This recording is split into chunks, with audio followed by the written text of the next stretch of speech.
Assalamualaikum Bang Dula.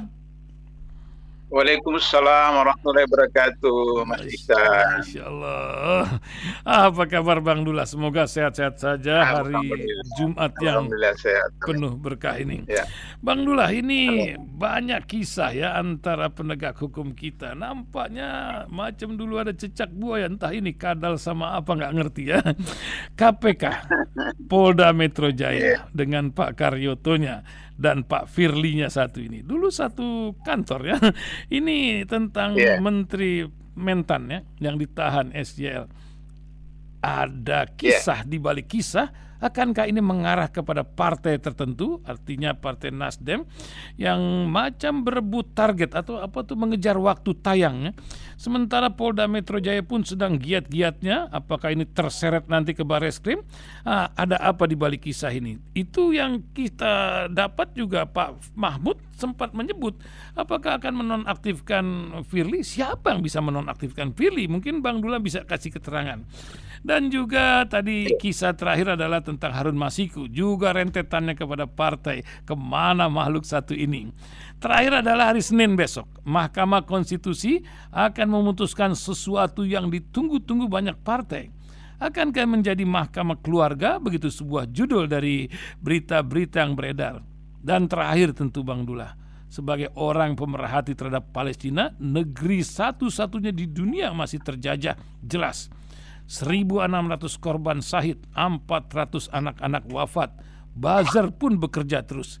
Apa yang Bang Dula lihat dari tiga cerita ini? Silakan Bang Dula. Iya, para pendengar Radio Rasil yang insya Allah dirahmati pada Jumat pagi yang berkah ini. Pertama, soal Kementerian Pertanian. Kalau misalnya kasus korupsi itu di mana dan kapan saja terjadi, dan teori korupsi itu ada tidak bisa terjadi satu orang. Kalau mencuri bisa satu orang, kalau korupsi mesti lebih dari satu orang. Kasus itu dimulai dari tahun 2020. Terus kenapa tiba-tiba seperti gempa bumi 2023 ini ada proses yang begitu luar biasa. Berarti ini ada sesuatu yang bersifat nuansa politik. Ketika Nasdem berada pada kubu istana, itu 2020 itu kan Nasdem belum deklarasi Anies. Seharusnya itu bisa berjalan dari tahun 2020, 2021, 2022. Tapi begitu Nasdem keluar dari istana, kemudian mendeklarasikan Anies Baswedan sebagai capres, maka kemudian kasus di Menko Info, kemudian Mentan, dan seterusnya. Satu. Yang kedua, kalau misalnya Firly ketemu dengan Yassin Limpo, YSL di satu tempat terbuka main badminton, itu kalau misalnya belum kasus Kementan sudah ditangani, berarti dia melanggar kode etik. Kenapa? Karena pimpinan KPK itu dalam kode etiknya tidak boleh main golf. Itu eksplisit menyebutkan tidak boleh main golf, kecuali sesama orang KPK sendiri. Tapi kan KPK tidak punya lapangan golf kan, jadi tidak bisa main golf seperti itu. Nah, jadi kalau Firly mengatakan tempat umum, ambil tempat umum nggak bisa, karena tempat-tempat umum itu biasa menjadi tempat lobby, seperti itu. Sehingga kalau misalnya kasus Kementan belum masuk dalam penanganan KPK, baik dalam bentuk pengumpulan bahan keterangan atau kemudian penyelidikan, maka itu masuk pelanggaran kode etik. Nah, kalau pelanggaran kode etik, maka kemudian Dewas memeriksa dia, dan itu sudah waktunya untuk dipecat atau diundurkan karena sudah berapa kali melanggar kode etik seperti itu. Cuma yang berhak memecat ketua KPK atau pimpinan KPK itu adalah presiden. Sehingga dengan begitu maka ini ujian kepada presiden, betulkah beliau itu mau menunjukkan diri sebagai pahlawan atau betul mau mendukung pemberantasan korupsi, atau memang Firly dijadikan ketua KPK untuk menyelamatkan presiden dengan orang-orang tertentu seperti itu. Nah, itu kita lihat nanti. Nah, kedua, kalau ternyata ini sudah ditangani oleh KPK dari 2020 2020, maka kemudian apa yang lakukan Firly itu bukan lagi pelanggaran kode etik tapi pidana. Nah, karena pidana, maka kemudian Dewas itu merekomendasikan kepada Deputi Penindakan KPK untuk menangani Firly sendiri. Tapi kalau misalnya KPK menangani Firly sendiri, maka kemudian lahirlah istilah jeruk makan jeruk. Nah, oleh karena itu, maka pada waktu yang sama ada laporan masyarakat ke Polda Jaya, Metro Jaya bahwa Ketua KPK atau pimpinan KPK memeras Yassin Limpo, SEL.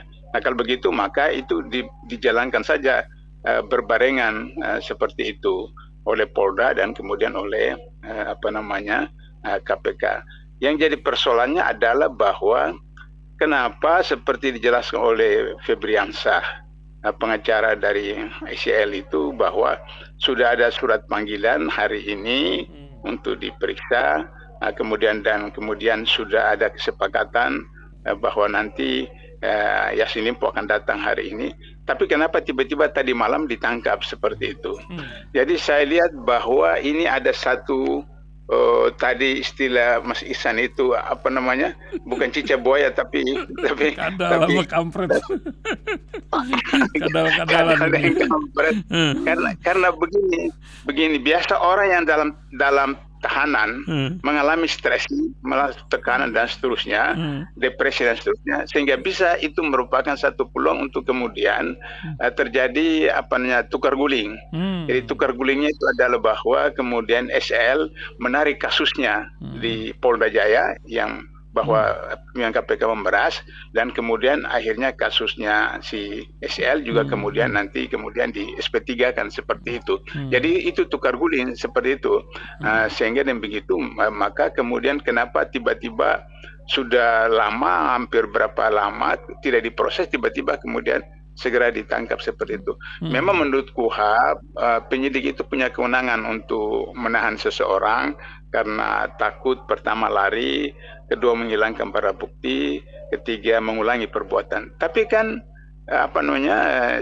Yassin Limpo kan sudah datang, sudah melapor seperti itu. Berarti kan tidak lari. Kemudian kan saya besar di Makassar, jadi saya tahu orang Bugis itu ada istilahnya, istilah siri. Siri itu artinya bahwa seperti kalau Jepang itu harakiri begitu. Jadi harga diri itu bisa bunuh diri seperti itu.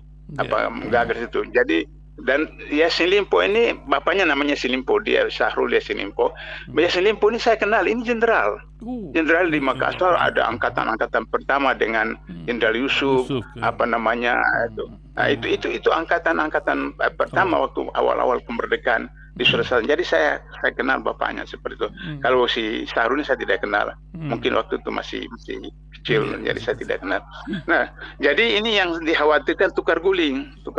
Jadi oleh karena itu, kenapa? Karena Karyoto ini mantan bawahan Firly yang dipecat oleh Firly, sehingga dikhawatirkan bahwa kemudian seakan-akan Karyoto ini membalas dendam kepada Firly, kemudian diproses itu. Nah, tapi juga Karyoto juga punya masalah. Karyoto juga punya masalah di KPK, kasus lain, sehingga kemudian maka kita lihat Kapolri kemudian mau mengatakan atau menyatakan bahwa akan membantu. Nah, dikhawatirkan Kapolri membantu seperti Kapolri itu anak buah presiden. Nah kemudian akhirnya kemudian kalau begitu nanti kemudian Kapolri memerintahkan Karyoto, Kapolda, sudah TST saja seperti itu.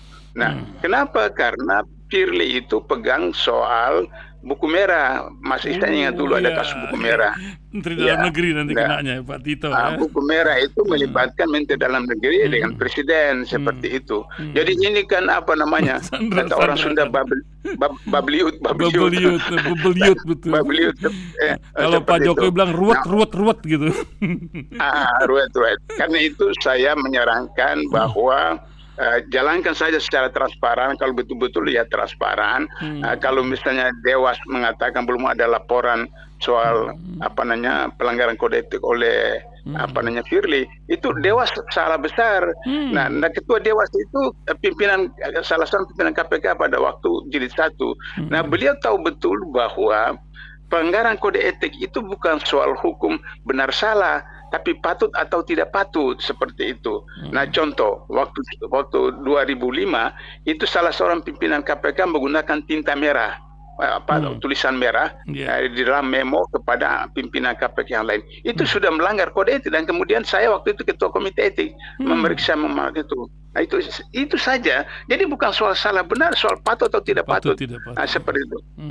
Atau misalnya pimpinan KPK Chandra M. Hamzah bertemu dengan orang anggota DPR di satu hotel di Jakarta untuk membicarakan soal anggaran pembangunan gedung baru yang sudah disetujui oleh Kementerian Keuangan, tapi tidak disetujui atau belum disetujui oleh DPR. Nah itu dia ketemu dengan pejabat publik itu tanpa sepengetahuan pimpinan lain, itu melanggar, dan kemudian dibentuk komite etik, dan saya ketua komite etiknya, memeriksa Chandra. Ya, jadi oleh karena itu tadi malam di salah satu TV mengatakan saya, bagaimana caranya untuk bisa ketemu dengan orang lain? Saya katakan bisa ketemu dengan orang lain, pejabat atau tapi dalam tugas, Nah, kalau dalam tugas tidak melanggar SOP, tidak melanggar kode itu. Nah, dia ketemu dengan menteri di tempat yang umum, tapi bukan dalam tugas, dan kemudian duduk berdekatan, dan di KPK itu foto bersama saja itu tidak boleh. Misalnya datang pernikahan, resepsi, itu tidak boleh foto bersama. Karena apa? Ada kasus di mana salah seorang yang ditangkap KPK dari Lampung, ibu-ibu, dia kasih lihat foto bersama dengan SBY, disalahgunakan itu karena ada acara di SBY, pernikahan atau apa, itu anggota DPR itu datang, kemudian foto bersama, digunakan bahwa dia orang dekat dengan SBY. Karena itu di KPK tidak boleh foto bersama seperti itu dengan orang lain apapun, apalagi dengan pejabat negara. Bahkan tagline ID itu tidak boleh dipakai ketika bukan dalam tugas. Itu kode etik. Bahkan digantung di mobil saja, kalau mobil parkir terus gantung di mobil, itu juga nggak boleh. Karena banyak kasus orang mengaku sebagai penyidik KPK kemudian memeras. Karena itu kode etik KPK itu secara toleransi. Nah, itu soal Firly dengan Yassin Limpo, saya sarankan supaya secara terbuka saja, dan kemudian kalau Dewas sudah kode etik, maka kemudian ajukan kepada Presiden untuk kemudian dinonaktifkan, karena dalam undang-undang KPK ketika seorang pimpinan KPK sudah tersangka maka dinonaktifkan. Nanti kalau putusan pengadilan tidak bersalah baru diaktifkan kembali. Tapi ini kalau menyangkut bersalah, Polda ya. Maka menyangkut proses yang di Polda. Itu poin pertama tentang kasus itu. Yang kedua apa tadi Mas Ihsan? Yang kedua soal Mahkamah Keluarga. Ini luar biasa. Jadi saya berpikir apakah ini Jokowi memang orang cerdas atau Jokowi ini orang yang memang pandai melaksanakan perintah bosnya seperti itu. Jadi misalnya jauh-jauh hari kemudian menikahkan adiknya dengan ketua MK. Lantas kemudian ketua MK itu tidak mengundurkan diri. Padahal itu kan tugas MK itu adalah membicarakan perselisihan antara lembaga negara dengan presiden. Nah, sehingga dengan begitu maka terjadi konflik kepentingan. Kalau misalnya dalam sidang-sidang itu ketua MK tidak ikut, oke saja. Tapi ternyata ketua MK ikut, berarti kan konflik kepentingan seperti itu. Nah, sudah itu kemudian akhirnya sekian banyak, misalnya presiden threshold ditolak, kemudian IKN ditolak, yang lain-lain ditolak semua. Itu kepentingan presiden, kepentingan istana. Sehingga dengan begitu maka kalau melihat track record ketua MK yang sekarang setelah ada hampir 3 tahun ini, maka sepertinya diloloskan itu cuma dengan bahasa meskipun beliau orang NTB, tapi karena beristri dengan orang Solo, nanti bahasanya bahasa Solo. Bahasa Solonya kurang lebih begini. Gimana Pak? Halo? Umur presiden, wakil presiden, ya. Lanjut, terputus. Bahasa Solonya bagaimana? Sampai di situ, Bang. Terus lanjut lagi. Bahasa Solonya begini. syarat presiden, wakil presiden berumur 40 tahun kecuali pernah menjadi kepala daerah. Itu bahasa Solonya begitu. Nah. Gitu ya. Jadi 40 tahun tetap tidak diubah 40 tahun. Tapi kecuali pernah jadi kepala daerah. Nah, anak Jokowi kan jadi kepala daerah kan, wali kota kan, berarti bisa masuk kan seperti itu. Jadi seakan-akan bahwa itulah bahasa Solonya seperti itu. Kita lihat nanti hari Senin bagaimana seperti itu. Tapi itu orang menganggap bahwa itu Jokowi hebat dan seterusnya. Tapi dalam Al-Quran itu biasa kita sebutkan atau disebutkan itu al-istidraj, ada istidraj. Artinya bahwa bahwa orang itu populer naik terus dari kepala desa, wali kota, gubernur, presiden sampai 2 periode.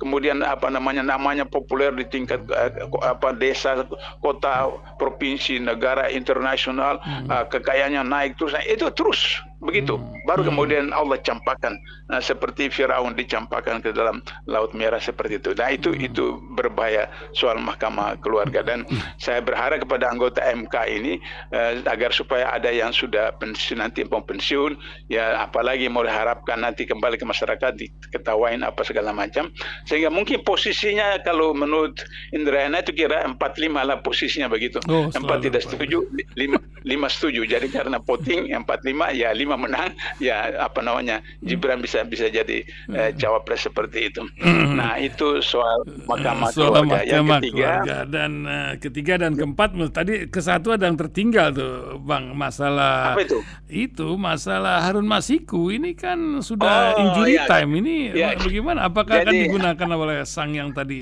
tambah yang lagi dapat istighfar Harun Masiku? Iya. Harun Masiku ini kan jadi problem, apalagi menjelang tahun politik. Kalau ini 3 tahun masa dunia ini seluas mana sih? Si Nazarudin itu ke Singapura, ke Malaysia, kemudian ke Vietnam, kemudian ke Cina, terakhir ke Amerika, baru terbang ke Kolombia. Tapi KPK bisa tangkap dalam waktu 4 bulan lebih. Kenapa KPK bisa tangkap? Karena waktu itu presidennya komit kepada KPK, presiden perintah Polri, sama-sama KPK berangkat di sana, tangkap seperti itu. Nah, ini sudah 3 tahun lebih. Ternyata presiden mungkin mau, tapi bagaimana untuk memerintahkan ibu presiden seperti itu? Nah, ibu presiden yang mempunyai partai politik yang berkuasa, dan kemudian sekjen juga terlibat. Sebab apa? Di dalam ketentuan itu kan kalau untuk pengganti antar waktu itu orang yang harus di bawah nomor yang meninggal itu. Harun Masiku ini bukan nomor di bawah yang meninggal. Sehingga dengan begitu kemudian diangkat ke atas, dan dengan permainan dengan KPU apa segala macam, sampai kemudian ke MA dan seterusnya, seperti itu, lantas kemudian akhirnya kabur. Nah, teman-teman KPK sudah datang ke tempat ketika dia kembali dari luar negeri, itu datang ke tempat, tapi kemudian teman-teman KPK ini kemudian justru ditangkap oleh polisi dengan alasan narkoba. Alasan narkoba coba seperti itu. Alasan narkoba seperti itu. Nah, akhirnya kemudian tidak tahu kemana. Jadi oleh karena itu memang kalau dalam istilah militer itu to kill or to be killed, membunuh atau dibunuh. Nah, sebab ini tinggal lagi berapa bulan mau pilpres ini. PDIP punya calon. Jadi kalau misalnya kasus Harun Masiku itu dibongkar kembali, ditangkap, dan dia kemudian diadili, kemudian membongkar bahwa dia berhubungan dengan ketua umum dengan sekjen, maka itu jadi problem. Sehingga saya khawatir jangan-jangan bahwa Harun Masiku ini sudah tidak ada di dunia. Itu kekhawatiran saya. sudah tidak ada di dunia seperti itu. Sebab dalam ilmu intelijen itu, ketika orang masih diperlukan dibiarkan hidup, ketika sudah tidak diperlukan dihabisin seperti itu. Nah, saya khawatir seperti itu Harun Masiku. Jadi ya kembali kepada rakyat, masyarakat udah tahu segumpulan, segudang kesalahan-kesalahan dari PDP dengan calon-calonnya seperti itu. Ya sudah, misalnya kata Megawati bubarkan itu pesantren-pesantren karena itu melahirkan teroris. Kemudian anaknya Puan mengatakan bahwa hilangkan mata pelajaran agama di sekolah kan itu melahirkan teroris. Nah, kemudian ternyata kemudian anaknya Gibran, anaknya Kaisang, kemudian Puan Maharani itu juga pakai jilbab, pakai songkok yang jadi itu tiba-tiba tidak jadi teroris, tiba-tiba jadi teroris seperti itu. Nah, jadi itulah persoalan politik Indonesia seperti itu. Nah, terakhir Bang, kita berpindah ke Palestina ini Bang, karena saya lihat Bang Dullah kan pergi Malaysia, pergi dan lain-lain dan mendampingi perjuangan Palestina ini dari awal. Sekarang tiba pada sebuah masa yang luar biasa. Hari ini sudah 1.600 orang Palestina dan 60% anak-anak dan ibu-ibu lah, mak-mak di sana. Luar biasa kejadian dan juga luar biasa perjuangan Murabitin ini yang masuk ke dalam Askelon, beberapa wilayah Israel dengan cara yang tidak diduga dan dengan keyakinan dan keimanan yang sangat tinggi. Bagaimana Bang Dullah melihatnya dan apa yang bisa diambil hikmah dari sini, Bang? Ya, yang pertama kalau kita baca surah Al-Baqarah itu puluhan bahkan mungkin ratusan ayat bicara tentang kejahatan orang-orang Yahudi Israel ini. Orang Yahudi itu surah Al-Baqarah itu puluhan bahkan ratusan ayat menjelaskan tentang kejahatan Bani Israel ini. Yahudi Israel, sehingga kemudian mereka terkatung-katung, terusir di sana sini dan seterusnya seperti itu. Yang kedua, mereka itu memang kejahatannya luar biasa, kejahatan luar biasa, sehingga mereka bisa menghalalkan segala macam cara untuk melakukan apa yang mencapai target mereka seperti itu. Sehingga apakah membunuh anak-anak, membunuh orang tua, membunuh perempuan, merusak tempat umum dan seterusnya, itu bagi mereka bahkan menjadi wajib bagi mereka seperti itu, bukan satu yang dianggap itu larangan seperti itu. Karena itu dalam Al-Quran disebutkan bahwa orang Yahudi itu menghalalkan yang haram, mengharamkan yang halal. Yang dihalalkan Allah mereka haramkan, yang Allah haramkan mereka halalkan seperti itu. Nah, itu satu. Yang kedua, negara yang pertama kedaulatan Indonesia itu adalah Palestina. Jadi kakek dari Anies Baswedan, Rashid Baswedan, itu berangkat ke Timur Tengah, itu pertama ke Palestina. Palestina, baru kemudian ke Arab Saudi baru ke Mesir. Nah, jadi 3 negara Timur Tengah seperti itu. Dan kemudian sampai diceritakan oleh Pak Nasir dengan Pak Burhanuddin Harb kepada saya bahwa untuk bisa menyelamatkan surat pengakuan kedaulatan itu di bandara itu Pak AR Baswedan itu masukkan surat itu dalam stokin, dalam kaos kakinya, dalam sepatu, supaya ketika diperiksa tasnya itu tidak ketahuan seperti itu. Jadi negara pertama yang mengakui kedaulatan Indonesia itu adalah Palestina. Itulah tanggung jawab pemerintah Indonesia, rakyat Indonesia, bangsa Indonesia terhadap Palestina.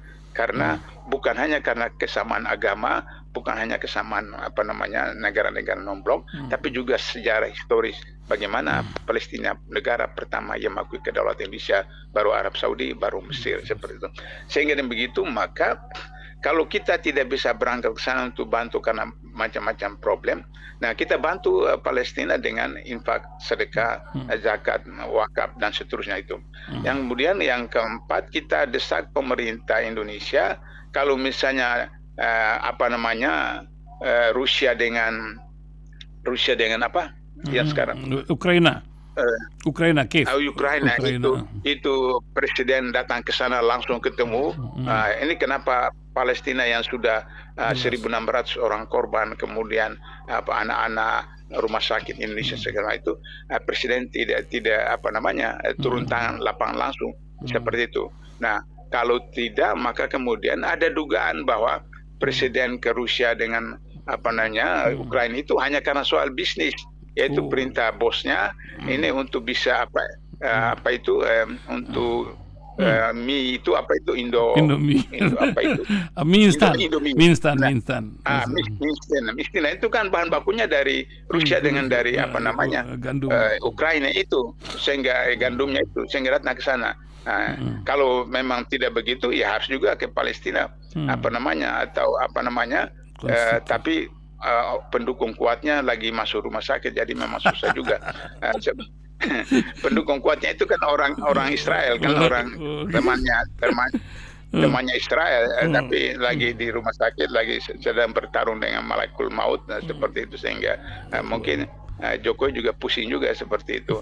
Tapi Menteri Luar Negeri ini kan punya kapasitas yang luar biasa, bisa memerintahkan tidak hanya dalam statement, tapi kemudian juga bisa terbang ke sana, ketemu atau mendorong Oki untuk bersidang luar biasa, atau juga mendorong PBB untuk kemudian memerintahkan agar supaya Israel jangan melakukan pengebongan tempat-tempat rakyat, masyarakat sipil, bangunan rumah sakit dan seterusnya seperti itu. Nah, kalau begitu maka kemudian bagi yang mau unjuk rasa, mau demonstrasi apa segala macam, silakan saja datang ke kedutaan Amerika Serikat menuntut agar supaya Amerika Serikat itu menekan Israel, karena Amerika Serikat itu sekarang akan fokus membantu Israel, karena nanti ketika Jordan sudah bantu, Lebanon sudah bantu Hamas, maka kemudian Amerika akan bantu Israel, sehingga kemudian maka umat Islam Indonesia melalui kedutaan Amerika untuk menekan Amerika supaya jangan sampai membantu Israel, tapi kemudian justru menekan Israel untuk menghentikan peperangan. Seperti itu. Barangkali itu. Ya, terima kasih Bang Abdullah Hamawa, dan mungkin ada nasihat sedikit Bang Dullah di hari yang luar biasa ini, hari Jumat penuh berkah ini buat pendengar. Silakan Bang Dullah, sebagai orang tua kami lah, silakan. Saya kira pesan saya, karena kita sedang menghadapi tantangan luar biasa, internal dan eksternal. Internal adalah tahun 2024, di mana kita lihat luar biasa kejamnya rejim ini. Saya mohon para pendengar, khususnya yang beragama Islam, dalam sholatnya, dalam doanya, jangan lupa agar supaya menggerakkan pemimpin-pemimpin Islam, tokoh-tokoh Islam, ormas Islam, agar supaya memilih pemimpin yang beriman dan bertakwa. Itu satu. Yang kedua, jangan lupa juga berdoa, titipan doa, agar supaya sahabat-sahabat kita, teman-teman kita, saudara-saudara kita di Palestina dilindungi Allah, kemudian diberi kekuatan kepada para pejuang di sana untuk bertahan dan seterusnya. Kemudian kita doakan mereka yang syuhada, yang meninggal itu sesuai dengan janji Allah, mereka dijemput oleh para bidadari seperti itu, sehingga kemudian anak-anak mereka, istri-istri mereka atau cucu-cucu mereka itu bangga bahwa mereka adalah anak-anak atau cucu dari para syuhada. Titipkan doa dalam setiap sholat kita buat saudara-saudara kita di Palestina. Itu Mas Ihsan. Terima kasih Bang Dullah. Terima kasih banyak. Assalamualaikum warahmatullahi wabarakatuh. Waalaikumsalam warahmatullahi wabarakatuh.